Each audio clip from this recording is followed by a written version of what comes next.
selamat datang di Investa News bersama saya Niswatu dan Fauzia yang akan menemani Anda beberapa menit ke depan untuk membahas seputar dunia investasi edisi Jumat 18 Agustus 2023.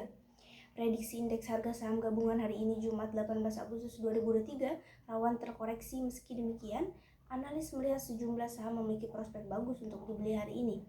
Prediksi IHSG hari ini berpotensi melemah melanjutkan tren negatif pada perdagangan sebelumnya. IHSG ditutup melemah 0,21% atau 14,56 poin ke 6.900 pada penutupan Rabu lalu. Prediksi IHSG hari ini rawan terkoreksi karena sejumlah sentimen. Salah satu sentimen negatif yang berpotensi mengganggu IHSG adalah kabar buruk dari Bursa Amerika Serikat yang baru saja menutup perdagangan pagi ini waktu Indonesia. Indeks utama Wall Street ditutup lebih rendah setelah perdagangan berombak pada hari Kamis 17 Agustus karena penurunan saham perawatan kesehatan melampaui kenaikan saham Cisco dan energi. Sementara data ekonomi yang optimis terus menghidupkan kekhawatiran suku bunga lebih tinggi dalam waktu yang lebih lama. Pada Kamis lalu, indeks S&P 500 turun 33,97 poin atau 0,77% menjadi 4.370. Nasdaq Composite turun 157,70 poin atau 1,17% menjadi 13.316. Dow Jones Industrial Average turun 290,91 poin atau 0,84% menjadi 34,474.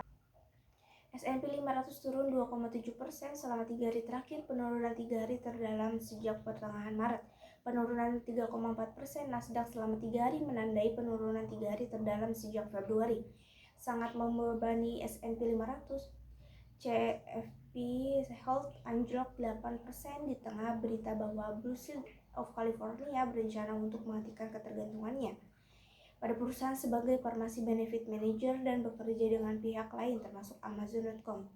Saham asuransi kesehatan utama United Health dan Cigna yang juga memiliki unit PBM masing-masing turun 1,9% dan 6,4% menekan indeks perawatan kesehatan S&P 500 yang lebih luas 0,8%. Berita selanjutnya, emas turun ke titik terendah 5 bulan pada perdagangan Kamis 17 Agustus dan kemudian naik pada Jumat pagi. Ini karena kuatnya Treasury yield dan dolar AS memberikan 1-2 tekanan bagi bulls di logam kuning.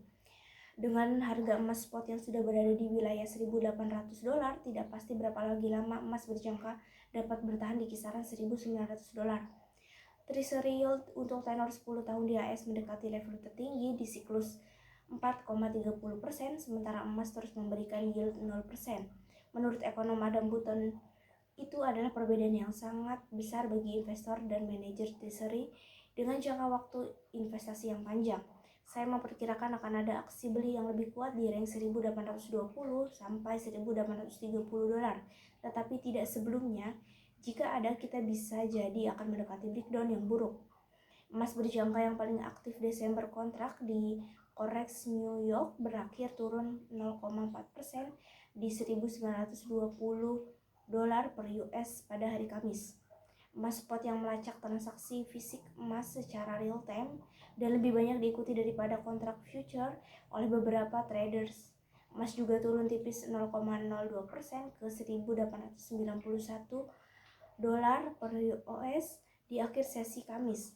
Kedua emas benchmark menguat lebih 0,14% pada Jumat pagi ini. Risalah dari rapat Fed bulan Juli menunjukkan pada Rabu setempat bahwa sebagian besar anggota komite penetapan suku bunga mendukung suku bunga yang lebih tinggi untuk mengekang inflasi yang lebih tinggi. Meskipun para pejabat terpecah soal perlunya kenaikan lebih lanjut, mereka masih menemukan lebih banyak risiko kenaikan terhadap inflasi. Sebuah skenario yang pada akhirnya dapat menarik lebih banyak kenaikan suku bunga oleh bank sentral. Inflasi AS juga menunjukkan peningkatan di bulan Juli. Dolar menguat ke level lebih tertinggi dalam 2 bulan terakhir setelah risalah tersebut. Sementara Treasury yield bertenor 10 tahun mencapai level tertinggi dalam hampir 10 bulan terakhir. Yield juga hampir mencapai level yang terakhir kali ini terlihat selama krisis ekonomi 2008. Potensi kenaikan suku bunga AS menjadi pertanda buruk bagi emas karena hal ini meningkatkan biaya peluang investasi pada aset-aset yang tidak memberikan yield. Gagasan ini telah memukul logam mulia hingga 2022 akan diperkirakan terus membebani emas hingga The Fed memutuskan untuk mulai memangkas suku bunga. Namun, para analis memperkirakan The Fed akan mempertahankan suku bunga lebih tinggi setidaknya selama 6 bulan ke depan. Goldman Sachs memperkirakan penurunan suku bunga hanya akan terjadi pada pertengahan 2024.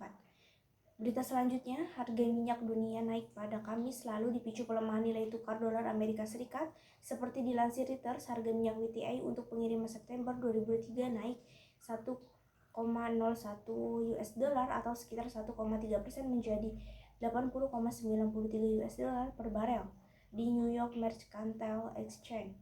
Harga minyak mentah Brent untuk pengiriman Oktober 2023 meningkat 67 sen atau sekitar 0,8% menjadi 84,12 US dollar per barel di London ICE Futures Exchange.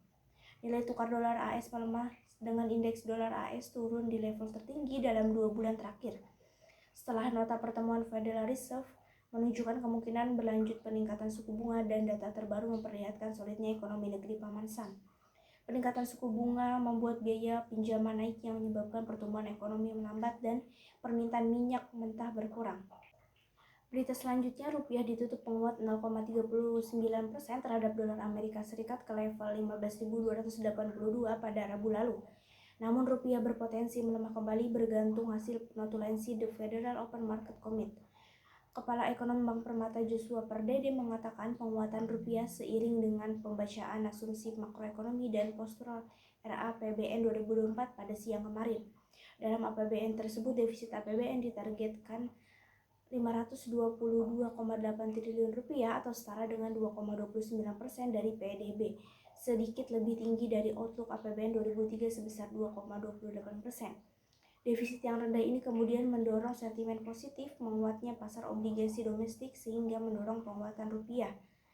Untuk perdagangan Jumat 18 Agustus, pergerakan rupiah akan bergantung pada fund stance kebijakan moneter Fed berdasarkan notulensi rapat FOMC bulan Juli.